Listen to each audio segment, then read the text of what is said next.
Poilievre strikes hard. Carney's leadership is crumbling, and Canadians are paying the price. Pierre Poilievre stepped confidently into the spotlight during a press conference in Ottawa, broadcast live by CAC, sending a clear message to Canadians: unlock our resources to put Canada first. Despite having lost his parliamentary seat in the recent election, Poilievre's tone was anything but defeated. Instead, he projected unwavering confidence and a relentless determination to keep fighting for Canada's economic revival. His message resonated as a direct challenge to Mark Carney, the Liberal leader and Prime Minister, whose leadership Poilievre sharply criticized as ineffective and out of touch with Canadian needs. Poilievre framed his argument around what he called the Canadian promise, the idea that anyone who works hard should be able to enjoy an affordable home, a solid paycheck, and a thriving community. He lamented that after a decade of Liberal governance under Carney, this promise remains unfulfilled. According to Poilievre, Canada is now lagging behind the rest of the G7 in economic growth, wages are stagnant, and affordability has worsened dramatically.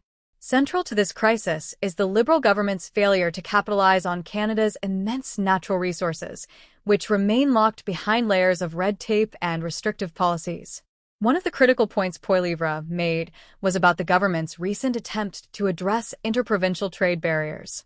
While Carney and the Liberals presented new legislation as a step toward economic growth, Poilievre dismissed it as merely cosmetic. He argued that the bill only removes a tiny fraction of the obstacles that prevent goods and services from moving freely between provinces, leaving billions of dollars of trade barriers intact. The solution, he proposed, isn't just to chip away at the edges, but to offer financial incentives to provinces that actively eliminate these trade hurdles. This approach, Poilievre said, would stimulate the entire economy by fostering competition and efficiency. Housing affordability also featured prominently in Poilievre's critique. He proposed a practical strategy to tackle skyrocketing home prices. The government should sell unused federal lands at low cost to builders who commit to producing affordable housing within a set price cap. If these builders fail to meet the cap, they would face financial penalties. Poilievre emphasized that this plan is about creating incentives for efficiency, not government overreach or price controls. He drew parallels with the pandemic period when government pressure successfully curbed exploitative price gouging in certain sectors, demonstrating that well-crafted policies can rebalance markets. Energy policy became another battleground. Poilievre advocated for tax breaks to oil companies, but with a catch. These companies would only receive incentives if they pass on savings to consumers by lowering gas prices. This win-win approach, he argued, ensures that the benefits of Canada's resource wealth are shared broadly rather than concentrated among corporate elites. He sharply contrasted this pragmatic plan with Carney's perceived hesitance and regulatory gridlock, which have made energy development painfully slow and uncertain. On healthcare, Poilievre took aim at Carney for abandoning a plan to create a Blue Seal certification for immigrant doctors and nurses.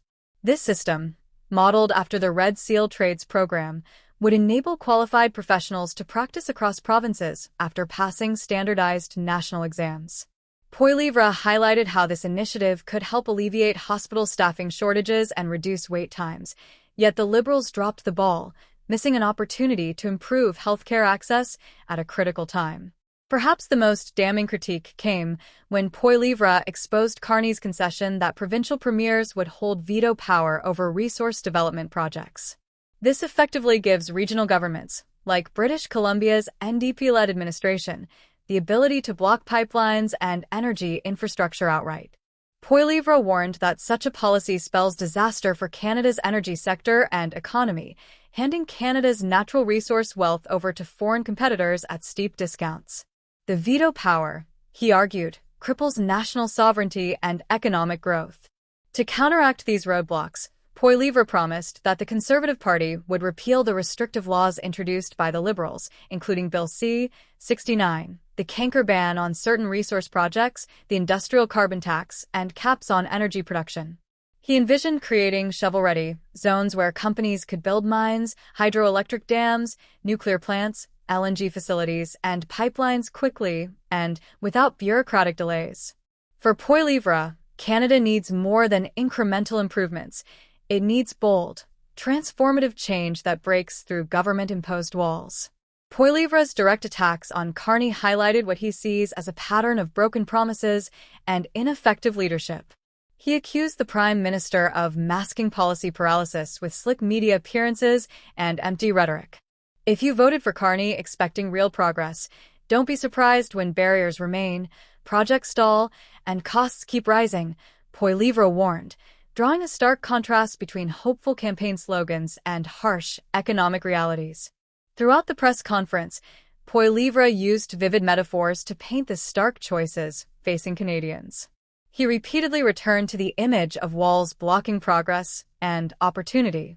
"If there's a wall blocking progress, tear it down," he declared. He accused the Liberals of perpetuating crony capitalism that benefits a privileged few while the majority of Canadians struggle. Poilievre positioned his Conservative Party as the force to dismantle these barriers and restore the promise of a fair and prosperous Canada. Carney and the Liberals, on the other hand, defend their approach as responsible and balanced. They argue that economic growth must be managed with caution, respecting provincial autonomy and environmental safeguards. Their recent legislative efforts aim to modernize regulatory processes and accelerate project approvals, but Poilievre contends these are mere crumbs that fail to address the systemic problems crippling Canada's economy.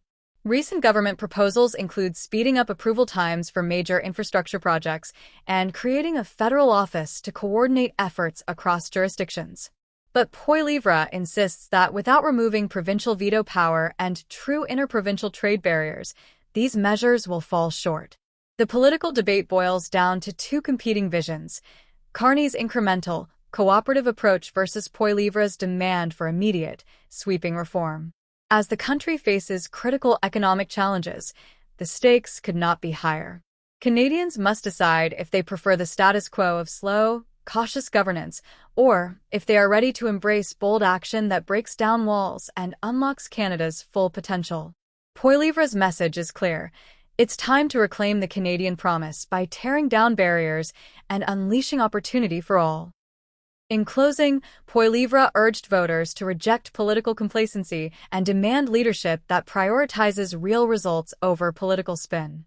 "We need breakthroughs, not baby steps," he said, reaffirming his commitment to a Canada where everyone who works hard can thrive. With election campaigns underway and Canadians watching closely, the battle between Carney's leadership and Poilievre's vision promises to shape the nation's future for years to come.